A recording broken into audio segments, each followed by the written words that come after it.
इस कमरे में जो मेरा गुप्त पूजा कक्ष है, अगर वर्तमान में कोई भी शक्ति है किसी भी प्रकार की, उसका इस सिद्ध वराहदंत से मैं उत्तर प्राप्त करना चाहता हूं। इस क्रिया को इस विशिष्ट मंत्रों के माध्यम से मैं जागृत कर रहा हूं। भोग इत्यादि प्रदान करने के पश्चात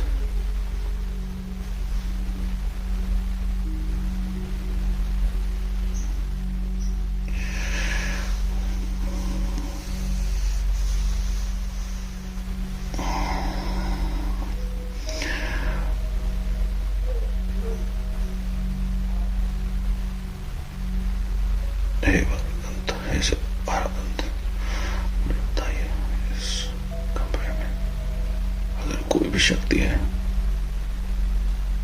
तो इस वराहदंत को गोल घुमाइए। अगर कोई भी शक्ति है वर्तमान में इस समय, और अगर कोई भी शक्ति नहीं है तो इसको आगे पीछे की तरफ घुमाइए।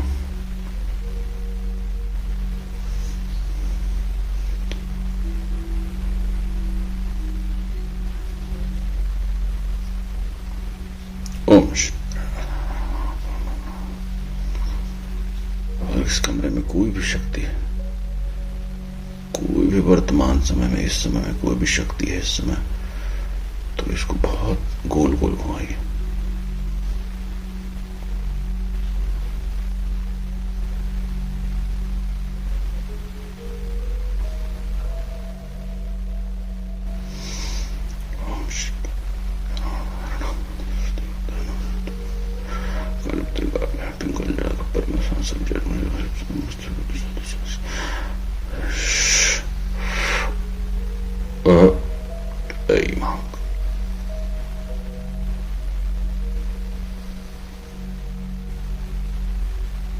इस कमरे में वर्तमान में कोई भी उच्च नीच किसी प्रकार की शक्ति हो, उसको गोल गोल घुमाइए। हे सिद्ध वराहदंत,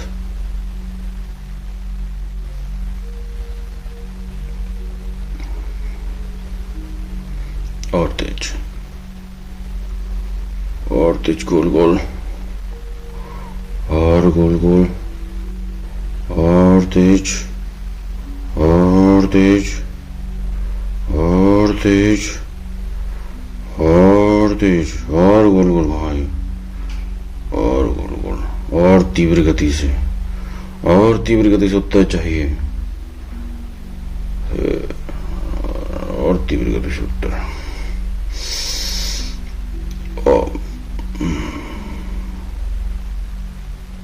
मैं समझ रहा हूं आप गोल गोल घुमा रहे हैं इसको, और तीव्र गति से घुमाइए, और तीव्र गति से, और तीव्र गति से, और तीव्र गति से।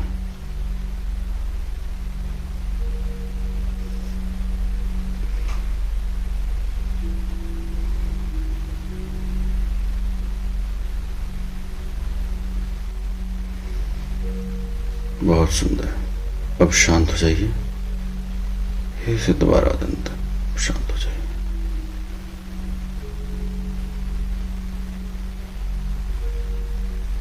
बिल्कुल शांत,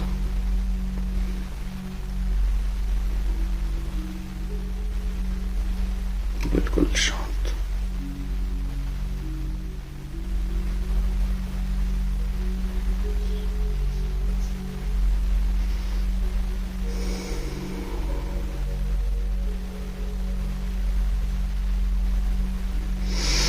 जय श्री काल भैरवनाथ महाकाल।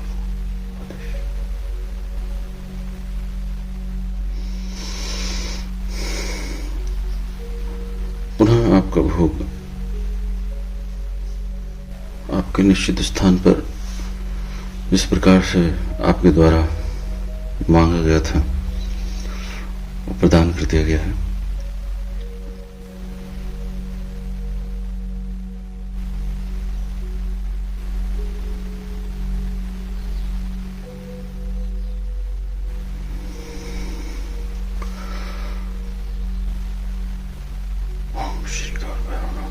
इसी प्रकार से, क्योंकि यहाँ पे कुछ काफ़ी सारी शक्तियों का आगमन होना शुरू हो गया था। तो एक उदाहरण स्वरूप मैंने आपके लिए ये बनाया है। इस वराहदंत को भिन्न प्रकार से सिद्ध करके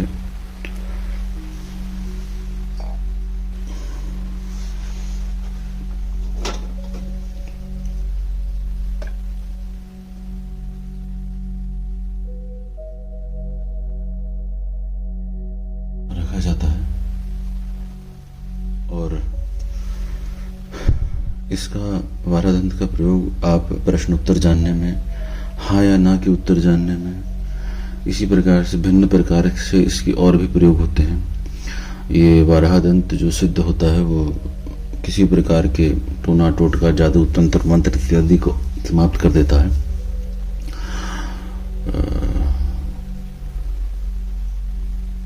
कुछ शिष्यों के लिए मैं बना भी चुका हूं, मैं बना भी रहा हूं।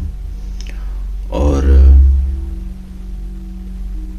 यदि आप लोगों में से किसी को भी जो साधक हैं या कोई भी इसी प्रकार से पीड़ित हैं, उनके जीवन में तंत्र, बाधा इत्यादि के काफ़ी सारे कष्ट आते रहते हैं। मैं जानता हूँ मेरे पास हजारों मैसेज आते हैं, कॉल आते हैं।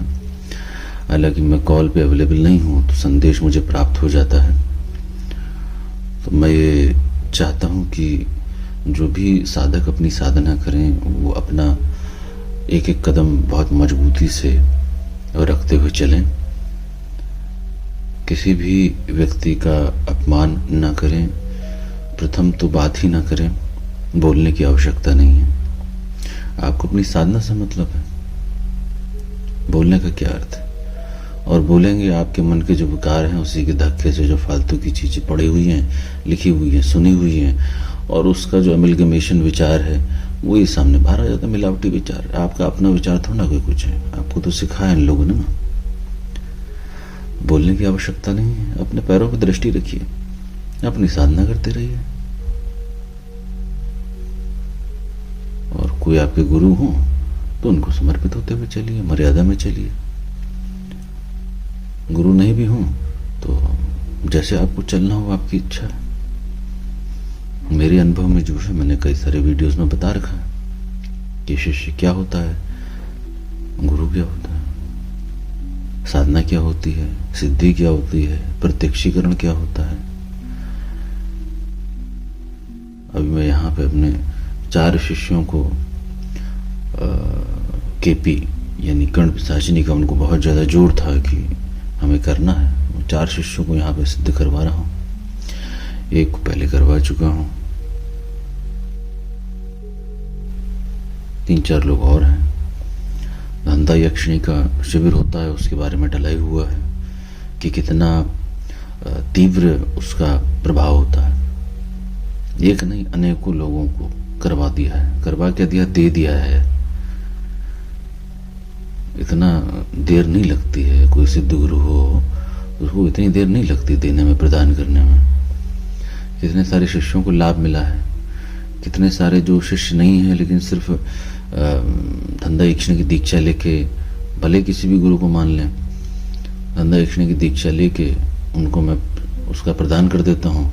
वो विधि विधान से करना शुरू करते हैं और वो आगे बढ़ते हैं, उसके परिणाम मिलते ही हैं। कितने सारे लोगों को परिणाम मिले, किसी वीडियो देख लीजिए, वो तो वीडियो 2-3 ही पड़ी है अनुभव की। ऐसे तो बहुत सारे लोग हैं।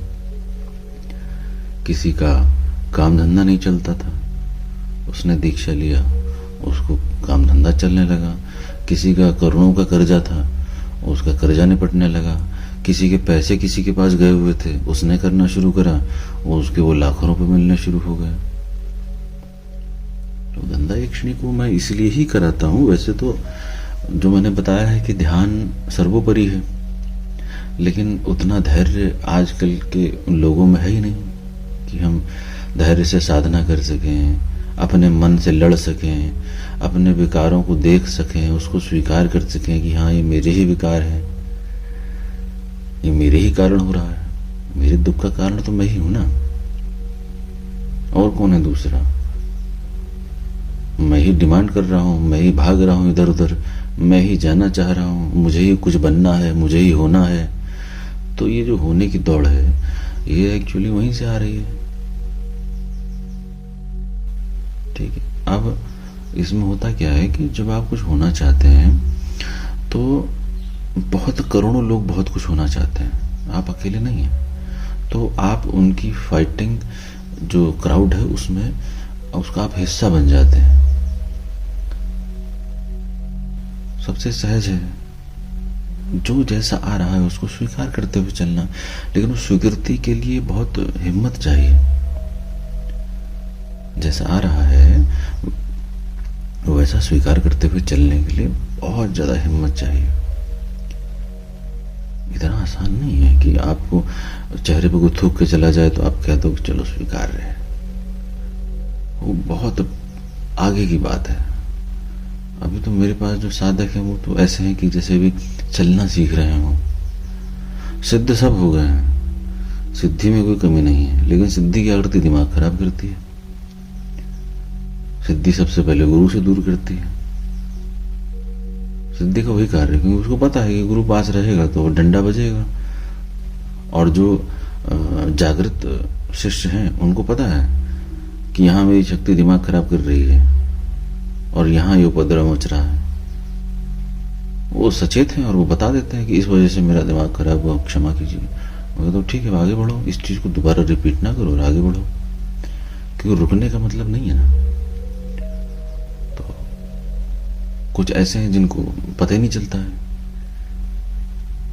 कि उनकी किताबें उनका दिमाग खराब कर रही हैं, या टीवी दिमाग खराब कर रहा है, या इंटरनेट दिमाग खराब कर रहा है, या स्वयं के जो भाव हैं, स्वयं का जो अहंकार है वो दिमाग खराब कर रहा है, या गुरु दिमाग खराब कर रहा है, या साधना दिमाग खराब कर रही है, या सिद्धि दिमाग खराब कर रही है। मैं जो बैठालता हूँ साधना पे इनको, जो 4-4, 6-6 महीने लगे हुए हैं यहाँ पे साधना करने में, सब छोड़ छाड़ के आए हुए हैं, उनका स्वागत करता हूँ। भाई तुम साल भर के लिए आए हो तो बहुत अच्छी बात है, साल भर के लिए रहो, अपना आश्रम की सेवा करो, जो भी करनी है, घास काटो, गाय देखो, जो भी है, लेकिन साधना अपनी पूरी करो। और मेरी दृष्टि रहती है कौन साधक है कौन नहीं है, क्योंकि साधक के गुण मैंने बताए हुए हैं और ये अकेले मैंने अपने फायदे के लिए नहीं बनाए हुए हैं।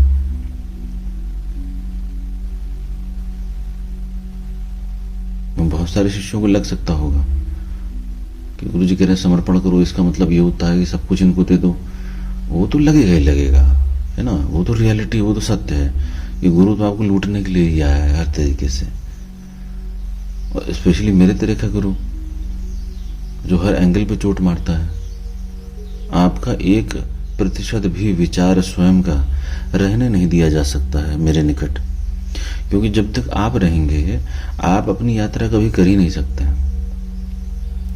और अगर आपको पता है कि कैसे चलना है तो फिर या तो आप गुरु को चलाओगे या तो ईश्वर को भी चलाओगे, और खुद को भी चला ही रहे हो। तो उसमें क्या होता है कि साधक भटकता बहुत ज्यादा है। वो अपने आप को बहुत सिद्ध समझ के या सच्चा समझ के, या कह लीजिए अपने आप को ही सही समझ के कि वो जो कह रहा है वो एक्चुअली में सही है, या वो जो सोच रहा है वही सही है, दूसरा सही कुछ भी नहीं है। ये जो विचार साधक के मन में चलता है उसमें ऐसा होता है कि वो साधक ये निर्णय नहीं ले पाता है जो पूर्व मैंने बिंदु बताया कि किस वजह से हो रहा है। तो ये जो साधक है, मैं बता रहा था 4-4, 6-6 महीने के लिए आके साधना करते हैं यहाँ पे। ये आश्रम इसीलिए बना है ना, और बहुत सारे साधकों के सहयोग से बना है। कोई आया कि आश्रम होना चाहिए ताकि आपके साथ बैठ के साधना कर सके। मैंने कहा हमारे पास तो कुछ नहीं है, आप कर दीजिए। तो लोगों ने दान देना शुरू कर दिया, वे हमारी तरफ से, वो आश्रम निर्मित हो गया। तो हर किसी का इसमें सहयोग है, और वो सहयोग क्या है, आने वाले काफी समय के लिए। ऐसा नहीं कि किसी ने फावड़ा चला के पाइप अंदर डाला और पाइप उखाड़ के फेंक दिया गया बाद में किसी कारणवश तो उसका सहयोग मिट गया, ऐसा नहीं है। उसने सहयोग करा है, उसकी काउंटिंग रहेगी, सदैव रहेगी। और उस सहयोग का उसको जो भुगतान है ईश्वर की, परमात्मा की तरफ से, वो गुप्त रूप से मिलता ही मिलता है। एक उदाहरण स्वरूप बता रहा हूँ। एक मेरा बहुत पहले शिष्य हुआ करता था, वो कहाँ गायब हो गया मुझे पता नहीं चला, वैसे अज्ञात रूप से संपर्क में रहता है। तो वो आया था सिद्धि, साधना, शक्ति, मुक्ति, इन सब के प्रश्नों को लेके। तो मैंने हर बिंदु पे उसको क्लियर किया। अभी तो वीडियोस डली हुई हैं, तो बहुत ज़्यादा मैं हर किसी को क्लियर नहीं करता हूँ, क्योंकि वो वीडियोस डली इसलिए हैं, कोई प्रचार प्रसार के लिए माध्यम बहुत गहरे रूप से नहीं है, वो तो रहता ही रहता है। लेकिन उस वीडियोस के डलने का मतलब ये है कि वो जो इन्फॉर्मेशन बार बार मेरे से पूछी जाती है, वो अगर आप 10 बार वीडियोस सुन लेंगे या मेरी पोस्ट पढ़ लेंगे, तो उसमें आपको बहुत गहराई से समझ में आ जाएगा कि क्या बताने का प्रयास किया जाए है। और ऐसे साधक हैं जो सिर्फ वीडियो देख के समझ जाते हैं कि क्या कहा जा रहा है, और उनके मेरे पास दोबारा कॉल भी नहीं आते हैं। ये मैं बड़ा संतुष्ट रहता हूँ कि कम से कम वो साधक जो समझ जाते हैं, वो तो कम से कम डिस्टर्ब नहीं करते हैं ज़्यादा। और मैं डिस्टर्ब होना उन्हीं से ज़्यादा पसंद करता हूँ जो एक्चुअली में असली साधक हैं। असली साधक का मतलब यही है कि भाई गुरु को सर्वश्रेष्ठ मान के चल रहा हो, ईष्ट को मान के चल रहा हो, गुरु परंपरा जो चल रही है उसको, गुरु मंडल को मान के चल रहा हो, अपना जो भी पूजा पाठ है वो रेगुलर कर रहा हो, डेली बैठ रहा हो, ध्यान इत्यादि कर रहा हो, अपने जो दुर्गुण है उस पर काम कर रहा हो, इत्यादि इत्यादि। ठीक है, तो वो मैंने सब बताया हुआ, बार बार बोलने का आवश्यकता। तो इस तरीके से अगर कोई साधक काम कर रहा है तो वो निश्चित रूप से बहुत आगे तक जाएगा। तो जब वो साधक मेरे पास आया तो मैंने उसको सारी जिज्ञासाओं को शांत किया। तो फाइनली उसके मन में ये आया, क्योंकि कहानियां आप सबने पढ़ी हुई हैं, डलती रहती हैं, उसमें से कुछ ठीक होती हैं, कुछ मिलावटी होती हैं, कुछ बहुत ज़्यादा ही झूठ होती हैं, तो वो सबको साधक सत्य मानता हुआ चलता है। तो उसमें उसको ये हुआ कि मुझे शक्ति देखनी है और कोई प्रेत संबंधित ही शक्ति देखनी है। क्यों? क्योंकि अब कोई बड़ी शक्ति होगी, उसको देखने के लिए आपको पूरा जीवन देना पड़ सकता है। आप कोई टाइम डेट डिसाइड नहीं कर सकते, इतना हो जाएगा, ऐसा हो जाएगा, 10 दिन में, 10 महीने में, ऐसा कुछ नहीं डिसाइड कर सकते। तो आपके भाव और आपकी शून्यता पर निर्भर करता है, आपकी जीरोनेस पर निर्भर करता है कि आप कितने शून्य हो गए हैं, कितने विकार रहित हो गए हैं। आत्मा पे जो पाप चढ़ा है वही तो आपके भीतर से बाहर उल्टी करवाता है। जब भीतर ही शून्य हो जाएगा तो आप शांति चुपचाप बैठे रहोगे, कहीं कोने में चले जाओगे, अंदर से आएगा नहीं।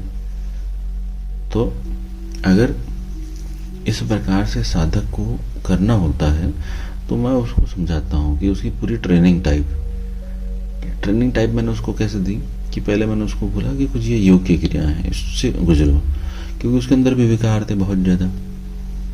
अब उन विकारों से निकलने के लिए साधक हिम्मत नहीं करता है, उसने बहुत हिम्मत करी।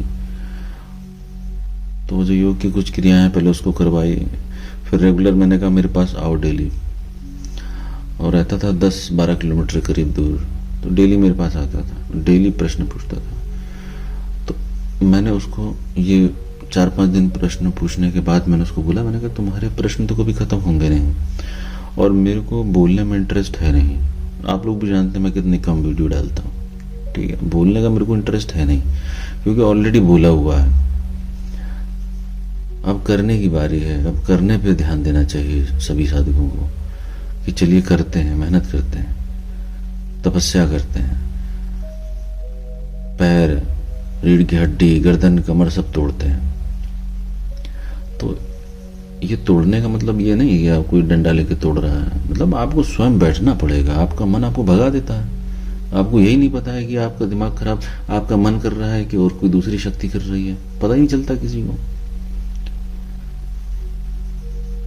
तो जब हम उस साधक से बार बार बात करते थे तो चौथे 5वें दिन मैंने उसको मना कर दिया कि अब तुम प्रश्न मत पूछना और आके सिर्फ बैठना।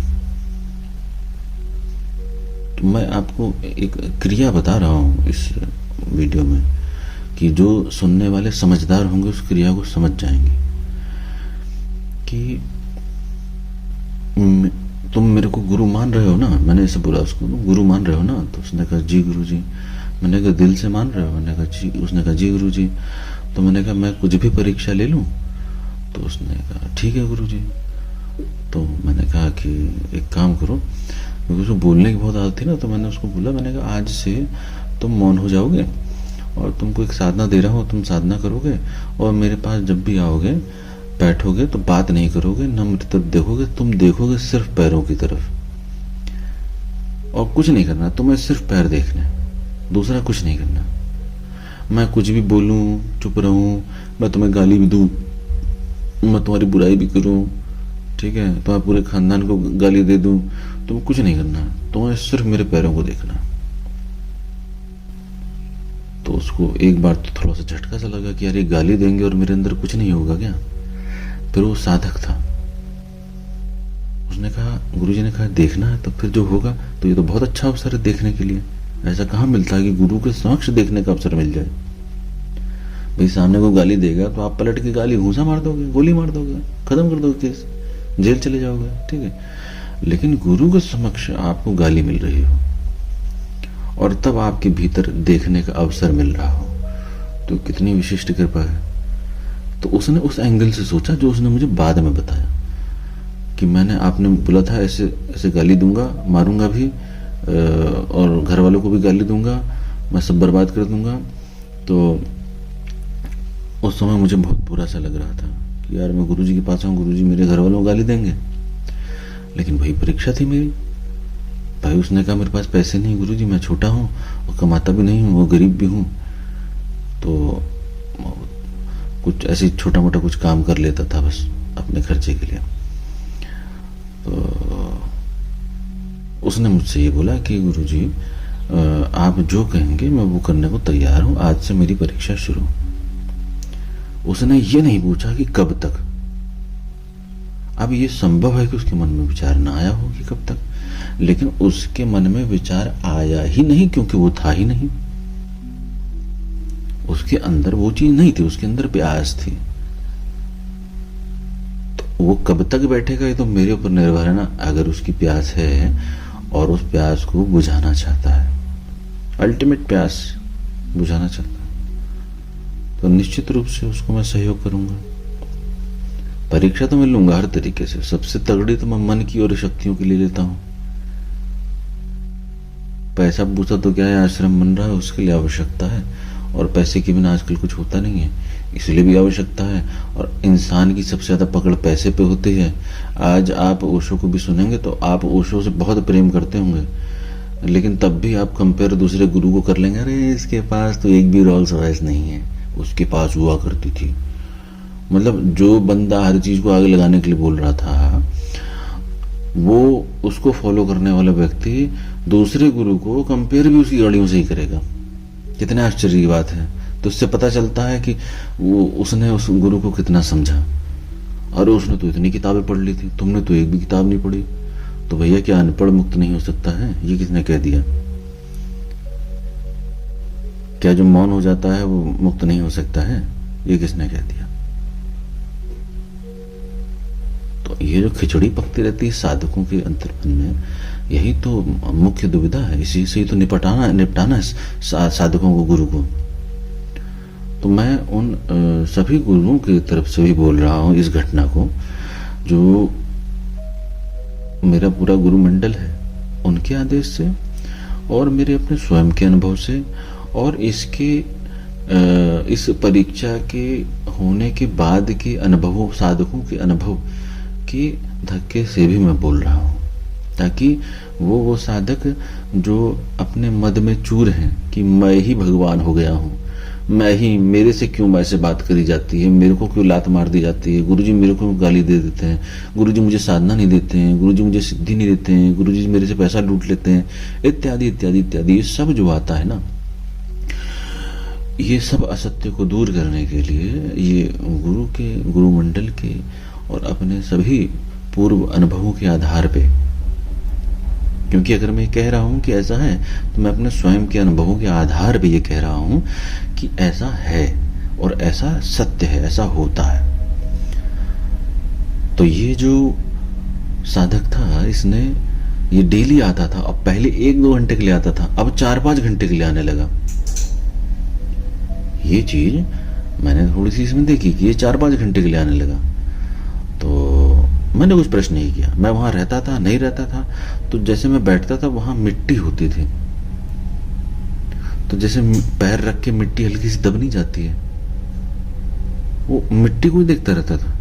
मैं उठ रहा हूँ, बैठ रहा हूँ, आ रहा हूँ, जा रहा हूँ, तो जहां पैर रखा वहां उस मिट्टी को ही देखता रह जाता था।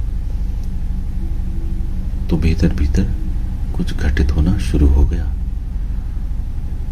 आदेश का पालन हो गया, और उस एक अंतिम आदेश की गूंज आने लगी, बहने लगा। कभी कभी मैं देखता था कि बैठा हुआ है 4 घंटे से एकदम स्थिर बैठा हुआ है। पहले बोलता था, इधर उधर देखता था, 4 घंटे से स्थिर, मतलब अब ध्यान भी लगना शुरू हो गया सिर्फ पैरों को देखते देखते। बड़ा गुप्त ज्ञान दे दिया गुरु ने। अरे उस गुरु की अनंत कृपा है, परम गुरु की अनंत कृपा है, बहुत करुणावान है, इतना गहरा ज्ञान दे दिया। जीभ थकती नहीं थी गाली देते हुए, जीभ थकती नहीं थी बोलते हुए। आप देखते हैं ना इधर कुछ सिटीज की भाषा कितनी प्यारी है, गाली देते हुए बात करते हैं और बड़ा फक्र महसूस करते हैं कि हम ऐसे बात करते हैं। तो क्षेत्र उसका वही था, उसी एरिया से था। वो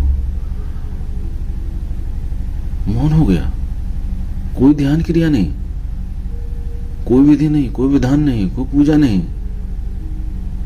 आया था किस लिए? भूत देखना है।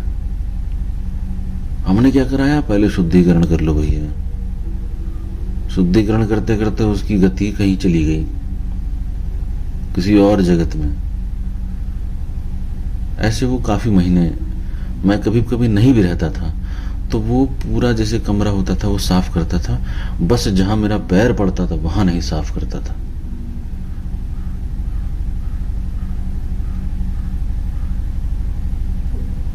आप उस मोमेंट पे अपने बुद्धि से कल्पना लेके भी पहुंचेंगे ना, तो भी आपकी अश्रुधार बह जाएगी। इतना सुंदर दृश्य। और मेरे आंखों में कभी कभार आंखें डबडबा जाती थी उसकी गति देख के कि यार कितना सुंदर साधक है, जो कहा उसने सटाक से कर दिया, कोई प्रश्न नहीं। लेकिन आप जानते हैं कि क्यों मेरी परीक्षाएं ली गई हैं, तो मैं कहीं ना कहीं तो डिलीवर करूंगा। तो फिर एक दिन मैंने अचानक से उसको गालियां देना शुरू कर दिया कि जिस स्थिति में, जिस अवस्था में बैठा है वहां मजबूती से बैठा है कि हल्का बैठा है। मजबूती से बैठा होगा तो हिल जाएगा गाली से, अगर मजबूती से नहीं बैठा होगा तो गाली से हिल जाएगा। और एकदम सुदृढ़ होकर बैठा है, जबरदस्ती की बात नहीं है। सुदृढ़ मतलब भीतर से वहीं विराजमान हो गया, उसी अवस्था को प्राप्त हो गया है, बदल गया है, उसको सुदृढ़ बोलते हैं। अगर वो उस अवस्था मई हो गया है, यानी उस अवस्था और उसमें कोई अंतर नहीं रह गया है, तो बात हो गई ना, फिर बात बन गई। आप कहेंगे कैसी बन गई? अरे बिल्कुल बन गई, उसी की बनी, उसने हरा दिया।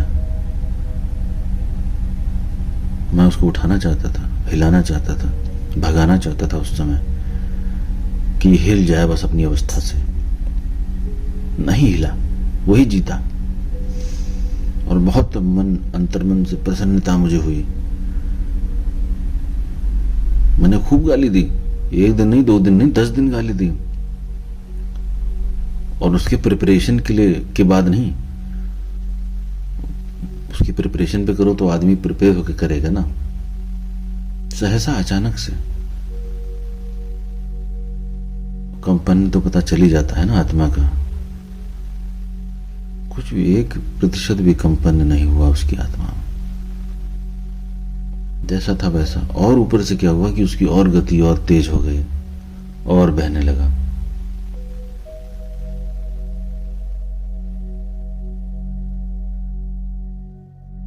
कैसे बताएंगे इसको किसी साधक को शब्दों में? ये तो उसके अनुभव की बात है।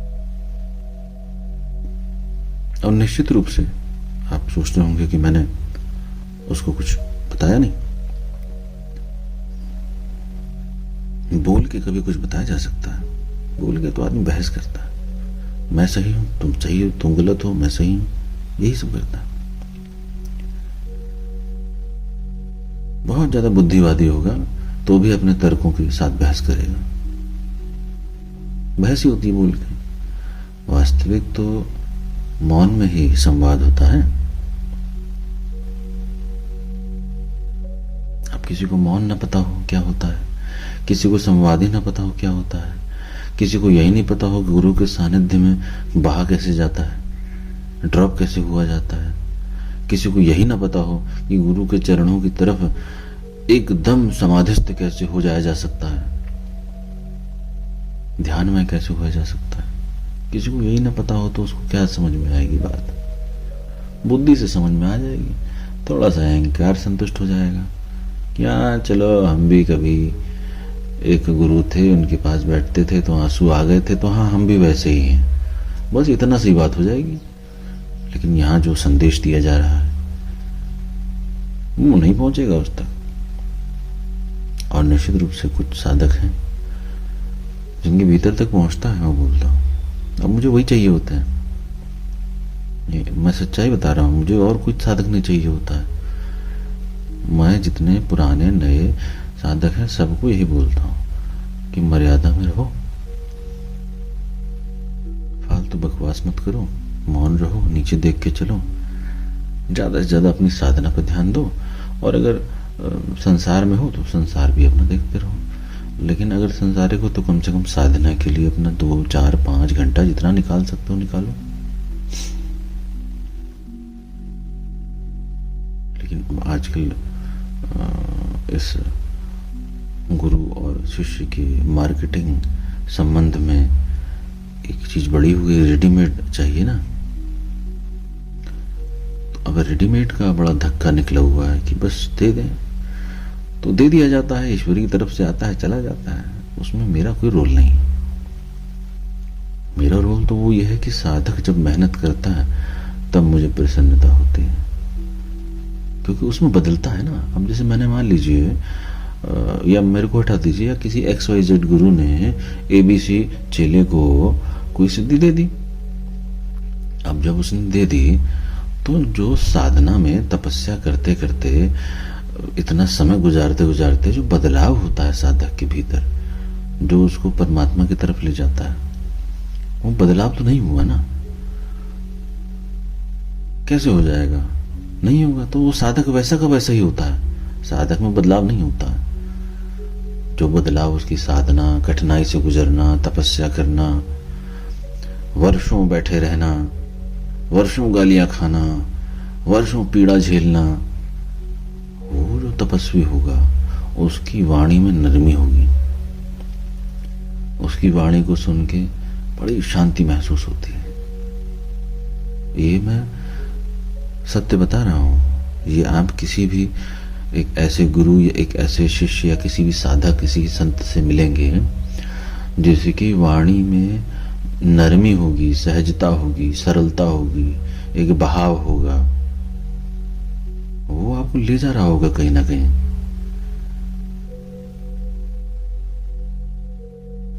तो आप कभी भी इन कुछ चीजों पर कॉम्प्रोमाइज मत करिएगा, जो मैं बार बार बताता हूं। ध्यान सदैव करिए, साधना जो भी चल रही वो करिए, गुरु सानिध्य करते रहिए, क्योंकि जो आपके उठने वाले विकार हैं और आपके जो प्रलोभन हैं, आपके मन के फसाव हैं, आपके उद्देश्य हैं, आपकी कल्पनाएं हैं, आपके स्वप्न हैं, ये सब मिक्सचर होकर खिचड़ी बन के आपको कहीं ना कहीं भटकाता ही रहेगा, जिंदगी भर भटकाता रहेगा, जन्मों भटकाता रहेगा। कभी कुछ नहीं प्राप्त होगा, सिर्फ एक ईगो सेटिस्फेक्शन रहेगा कि मैंने शिव पुराण पढ़ लिया भैया, अब तो मैं मुक्त हो गया, अरे अब तो कुछ नहीं हो सकता, मैं तो राधे राधे करने वाला भैया, मेरा तो कोई कुछ नहीं उखाड़ सकता।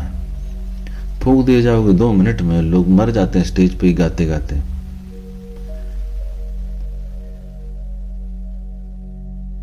गाड़ी चलाते चलाते मर जाते हैं। पता ही नहीं चलता उनको क्या हो गया। आप भी, मैं भी, कभी भी कोई भी जा सकता है, लेकिन मेरे होने की सत्यता का प्रमाण चाहिए होता है ना। कुर्सी से, पैसे से लोग जयकारा लगाएं, वो चाहिए होता है, क्योंकि अपने अस्तित्व का वास्तविक पता ही नहीं है कि एक्चुअली मैं कौन हूं। तो फिर दूसरों से अप्रूवल चाहिए, उसी का ही धंधा है ये, वहां से मार्केटिंग का, वहां से सर्टिफिकेट मिल जाए, वहां से वो मिल जाए, वहां से वो मिल जाए।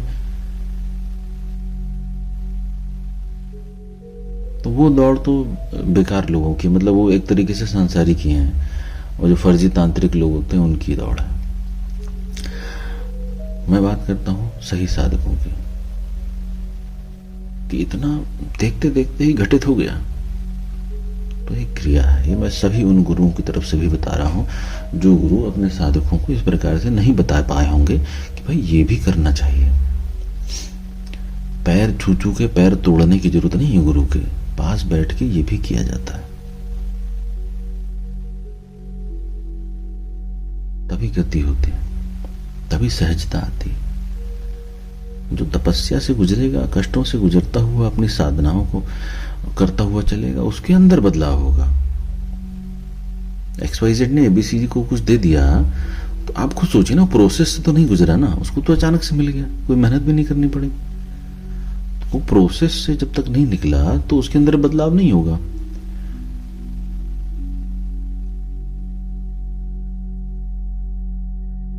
तो आप अगर उस प्रोसेस से गुजरें, मैं हमेशा चाहूंगा कि आप उस प्रोसेस से गुजरें जो कठिन है, जो तपस्या भरी है, साल साल, 2-2 साल, 5-5, 10-10 साल।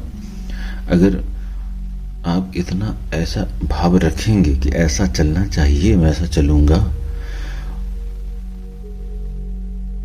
तो बदलाव आपके भीतर से होना शुरू होगा। जो अपने आप से फाइट नहीं करता है, अपने आप को नहीं जीतता है, वो कहां दुनिया पे कोई कब्जा कर लेगा। लोग दुनिया पे कब्जा करना चाहते हैं ना, कैसे कर लेंगे? खुद का ही नहीं आता पता है कौन हूं, क्या हूं, मैं किस लिए जी रहा हूं, किस लिए लड़ रहा हूं, किस लिए सिद्धि चाहिए, किस लिए साधना चाहिए, कैसे नहीं पता चलेगा। स्वयं को जानना जरूरी है, उस यात्रा में होना बहुत जरूरी है। वो चला गया, वो आया था सिद्धि करने, प्रेत की, प्रेत से काम करवाएंगे, प्रेत से लोगों का भला करेंगे। ये भी लोगों के बीच में जो है बड़ा एक अजीब सा कॉन्सेप्ट है साधकों के अहंकार में, कि लोगों का भला करेंगे। अरे भला, वो तुम्हारे पास डेली चक्कर काटेंगे, वो ही भला कर देंगे तुम्हारे, जिनका तुम भला करने जा रहे हो सिद्धि उद्धि के माध्यम से। देख लेना, कितने पुराने उठा उठा के देख लेना, सिद्धि वाले जो ये सिद्धि के उससे जो है आते थे ना मेरे पास पहले भी, हमें ये सिद्धि हो जाए तो फिर देखिए आपके पास पैसों का अंबार लगा देंगे। अबे जो दे रहा है तुमको सिद्धि, वो खुद नहीं सिद्धि से बैठ के अंबार लगा ले। क्या मूर्खों वाले लालच देते हैं लोग। तो उस सिद्धि के माध्यम से लोगों के अहंकार भी ये होते हैं कि भला कर देंगे समाज का। भैया कल उसकी चूड़ी खो जाएगी, कल परसों पायल खो जाएगी, नरसों बच्चा बीमार हो जाएगा, और उसके बाद उसका पति भाग जाएगा। वो तो डेली के ड्रामे हैं, वो तो कभी खत्म ही नहीं होंगे, वो बढ़ते चले जाएंगे। तो ये कोई यात्रा का हिस्सा नहीं है, ये एक छोटा सा पड़ाव है। सिद्धि मिल गई, किसी ने दे दी या अर्जित हो गई, कैसे भी कर लिया, छोटा सा पड़ाव, इसकी कोई वैल्यू नहीं है। वैल्यू किसकी है? वो चला गया साधक, आया ही नहीं। और जिस दिन वो अंतिम बार गया है, उसकी ऊर्जा आप देखेंगे, अगर सक्षम होंगे तो अभी भी आप देख सकते होंगे, अगर देख सकते हैं तो। अंतिम दिवस जिस दिन वो वहां से निकला, और इतने दिन वो कुछ नहीं बोला, काफी महीने मेरे पास आया, मेरे ख्याल से 8-9 महीने तो अंदाजन रहा ही होगा, साल भर रहा होगा। अंतिम दिवस जब था, तो मुझे आभास हुआ कि अब ये शायद आएगा नहीं। तो क्योंकि मजाक की भी आदत है मेरी, साधकों के साथ मजाक करता रहता हूं मैं, तो मैंने ऐसे ही जब वो जाने लगा शीश झुका के चलता था। उसके बाद से उसका शीश झुक गया था। पहले छाती चौड़ी करके पीठ बीच अंदर घुसा के ठोडी ऊपर उठा के आंखों में आंखें डाल के इस तरीके से बात करता था। उसके बाद से उसकी गर्दनी झुक गई, कमरी झुक गई, कंधे एकदम सिकुड़ गए, बिल्कुल एकदम ऐसा हो गया जैसे पता नहीं क्या बह रहा है सिर्फ। तो निश्चित रूप से कहीं ना कहीं से तो बह ही रहा था, वो उसकी भाव भंगिमा में दिखता था। तो अंतिम दिवस जब वो जा रहा था मुझे आभास हुआ कि अब ये नहीं आएगा। तो जिस चीज के लिए वो आया था तो मैंने उससे प्रश्न पूछा। मैंने कहा क्या हुआ, प्रेत नहीं देखना?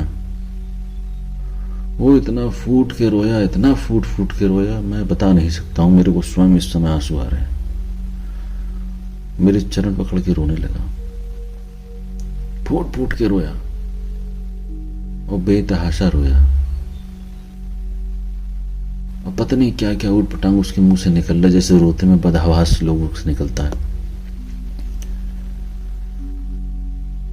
गुरु जी गुरु जी गुरु जी गुरु जी गुरु जी, हे प्रभु। तो उसमें एक जो मीडियम है गुरु, वो समझ गया कि बहुत कृपा हो गई, बहुत कल्याण हो गया। उसको उत्तर मिल गए, उसको अपने प्रश्नों को उत्तर मिल गया, चला गया, दोबारा कभी नहीं आया, लेकिन संपर्क में रहता।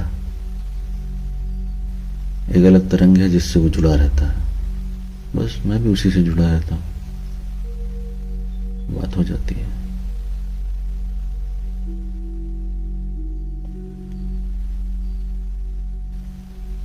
जय श्री कालभैरव।